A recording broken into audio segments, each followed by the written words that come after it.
ఏ సంక్షేమ కార్యక్రమాలు ఇచ్చాడు కదా మీకు ఓటేయలేదని. సంక్షేమ కార్యక్రమాలతో భూ రాదబ్బా.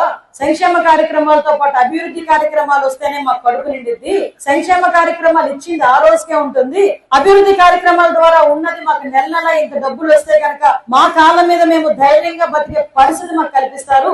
అది చంద్రబాబు నాయుడు గారు కూటమి ప్రభుత్వంలోని పవన్ కళ్యాణ్ గారితో సాధ్యం అవుతుంది అని చాలా క్లియర్ గా చెప్పిన సందర్భం. ఈ రోజుకి కూడా మనం ఒక 5 సంవత్సరాల్లో అంత నిర్వీర్యం చేసిన గవర్నమెంట్ ని కూడా ఈ రోజు తిరిగి గాడిలో పెట్టడానికి గౌరవ ముఖ్యమంత్రి గారు, గౌరవ ఉప ముఖ్యమంత్రి గారు లోకేష్ బాబు గారు, అదే విధంగా బీజేపీ పెద్దలు ఎంత కష్టపడుతున్నారో మాకు తెలుసు. 2014-19లోనే నేను ఎమ్మెల్యేగా ఉండేటప్పుడు అప్పుడు ఏపీఐసీ ల్యాండ్ ఇచ్చాను. తర్వాత 5 సంవత్సరాలు ఏం చేశారు కూడా ఎవరికి తెలియదు. మళ్ళా మనం వచ్చిన తర్వాత ఇచ్చిన భూముల్ని బల్క్ డ్రగ్ పార్క్ ఇచ్చుకున్నాం. ఆర్సెల్ మెటల్ చాలా పెద్ద సంస్థ. ఆ సంస్థతో పోటీ పడతారు, మా దగ్గరికి రండి మా దగ్గరికి రండి అని. అటువంటి ఆర్సెల్ మెటల్ స్టీల్ ఫ్యాక్టరీ గురించి గౌరవ లోకేష్ గారికి చెప్తే గౌరవ మన సీఎం రమేష్ గారు మేమందరం కూడా కృషి చేసి ఒక వీడియో కాల్ లో ఆ రోజు ఇట్లా స్టీల్ ఫ్యాక్టరీ ఇక్కడ తీసుకొచ్చే పరిస్థితి. దగ్గర 80,000 కోట్లు ఫస్ట్ ఫేజ్ లో రాసి పెట్టుకోండి. 2029 ఎలక్షన్ నాటికి ఆ స్టీల్ ప్లాంట్ రన్నింగ్ లోకి వస్తుంది. ఫస్ట్ ఫేజ్ బల్క్ డ్రగ్ లో 11,000 కోట్ల రూపాయలు పెట్టి పెట్టుబడులు పెట్టడానికి రెడీగా వస్తున్నారు. కోటమిరెడ్ల మండలంలోని ప్రత్యేకంగా ఒక ఫుడ్ ప్రాసెసింగ్ సెంటర్ ని ఏర్పాటు చేయడానికి కూడా